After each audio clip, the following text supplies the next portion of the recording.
Psalm 91, still. We're ready for verse 14. Seems like my throat does this every time I get started. We just talked about what I think is a poetic and hyperbole that the psalmist writes about God's protection. And then in verse 14, the Lord says, I will rescue those who love me. I will protect those who trust in my name. Again, are these promises or principles? Well, the psalmist is speaking for God directly in this verse. I will rescue those who love me. Excuse me. Well, rescue can take more than one form. Usually what I'm looking for in terms of rescue is that God will just take me out of it, or that he will end the conflict, that he will intervene, that rescue. Okay. And I don't think that's a wrong thing to hope for, or pray for, or have faith for. But I do think sometimes rescue doesn't always look the way I want it to look. I want rescue to mean once I'm rescued, then everything, and I mean everything, is all good. I don't know that that's always the case. I mean, there are examples all through the Old Testament, and even through the book of Acts, there are times instances when God did rescue. I think probably two of the most dramatic that I can think of would be, first of all, Shadrach, Meshach, and Abednego. They refused to bow down to the image that Nebuchadnezzar had created for himself, 90 feet tall and 9 feet wide. That's quite an obelisk. And as a result, you know the story, they were thrown into the fiery furnace. And Nebuchadnezzar was so angry, he said, make it hotter, 7 times hotter. And the guards, the soldiers who threw Shadrach, Meshach, and Abednego into the furnace were killed from the heat and flames. And yet, Shadrach, Meshach, and Abednego walked about as if they were just like, this is normal. And then Nebuchadnezzar said, but I see a fourth one in there. He looks like a son of God. God rescued them in an interesting way. See, he didn't take them where they didn't have to go into the fire. As a matter of fact, what Shadrach, Meshach, and Abednego said to Nebuchadnezzar, we won't bow down to you. Our God will protect and rescue us. And even if he doesn't, we will not bow down. So they were going into this traumatic experience with a sense that they didn't get to tell God what he was going to do. And the way he rescued them was not the way I would have done it. I would have done it with a different kind of drama, where they get right up to the moment and boom, either they disappear or some dramatic thing happens so that they don't even get into the furnace. But that's not what God did.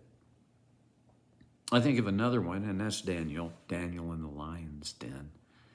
Thrown into the lion's den. Now, you, I'm sure, realize that in those ancient times, the lion's den, being thrown into the lion's den, was a form of torture to death.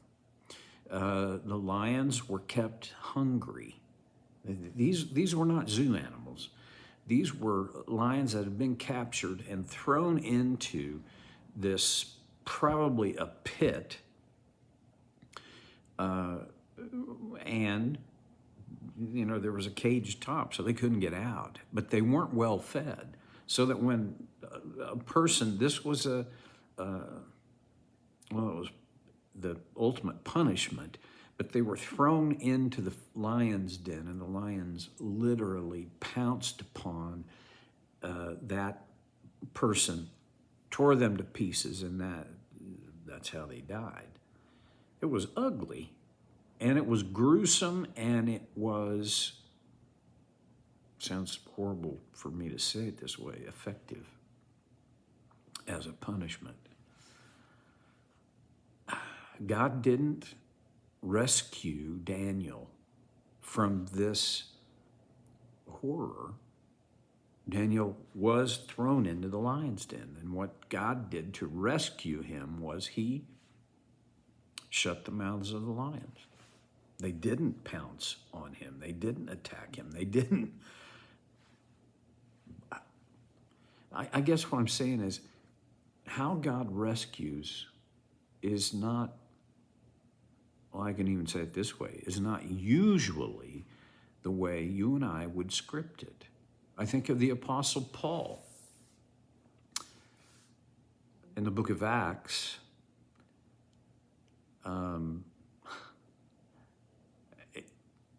The Jews, I'm going to call them what I think they were, these highly religiously committed but ungodly Jewish leaders. They literally followed him around to try and discredit him, and their desire was from the time he met Jesus on the road to Damascus, they plotted to kill him. And finally they caught up to him. They stoned him and left him for dead. Where's the rescue in that? Well, he didn't die. That's the best I can do for how God rescued him. The disciples, the believers that had observed this, they stood, in my mind's eye, they stood around the rubble of the rocks, and they looked at what, for all intents and purposes, what would have certainly looked like the dead body of the Apostle Paul. Stoning was, there was nothing humane about ancient punishments and execution. One of the objectives of the stoning was that someone would rocket a stone and hit the victim on the head, knock him down, and then the rest of them would pound him with stones until he, I suppose, or she died. An excruciating experience. God didn't rescue Paul from that. He didn't intervene miraculously and keep Paul from being stoned. He didn't make the stones bounce off of Paul.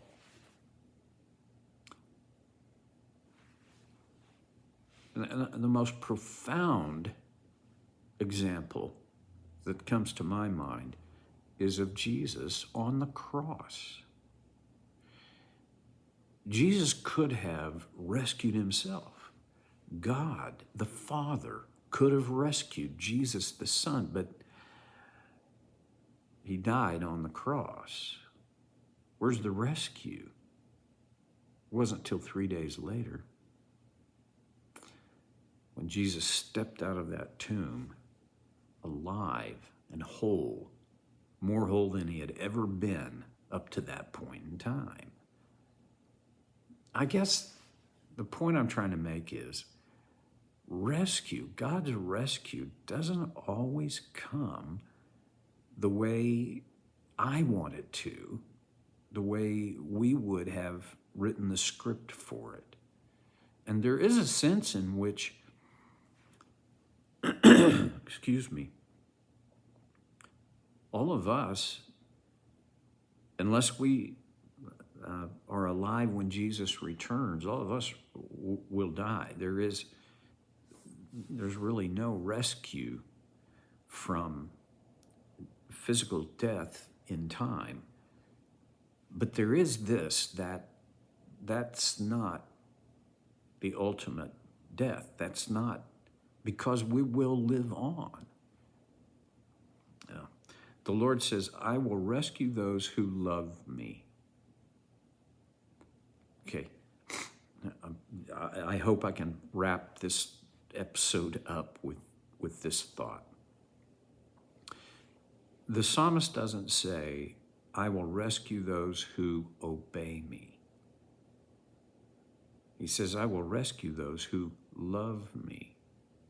And Jesus said it in the New Testament, I think in the book of John, where he said, if you love me, obey me. Okay. Obedience is the outcome, one of the outcomes of love. But if my primary goal is to obey, I can do that without love, which I think in the New Testament, I think that's what the Pharisees and scribes and the religious leaders, they were in to obey, but didn't have really regard for love. I will rescue those who love me. Love, it just popped into my mind that old song from the 60s and 70s, love is a many-splendored thing. Well, yeah, it is. There are many dimensions to love. Love, I don't want to, speak out of both sides of my mouth here, but love is a feeling. Love is an emotion, but it is not simply an emotion. There is emotion connected to love, but it is not only the feeling of love, it is also the behaviors of love. Love, real love, expresses itself. So those who love God, how do you know they love God? Art, they can tell you with their words. And even more powerful than their words is their behavior. And it really is a little bit of a bunny trail, but I just want to poke at the idea that we love God and we have this emotional thing for God. I think it was Andy Stanley who said, the world kind of has a crush on Jesus. That's different than real love for Jesus. When Jesus was asked, what's the greatest command? He said, love the Lord your God with all your heart, with all your soul, and with all your mind. And the second is like it, love your neighbor as yourself. A feeling, okay, but not just a feeling, but behaviors. All right, the Lord says, I will rescue those who love me. It is the emotion, but it's so much more. It's my behaviors. It's not just how I feel. It's what I do that demonstrates my love for God. Well, okay. I'm done. See you next time on So Care with Stevie Boy.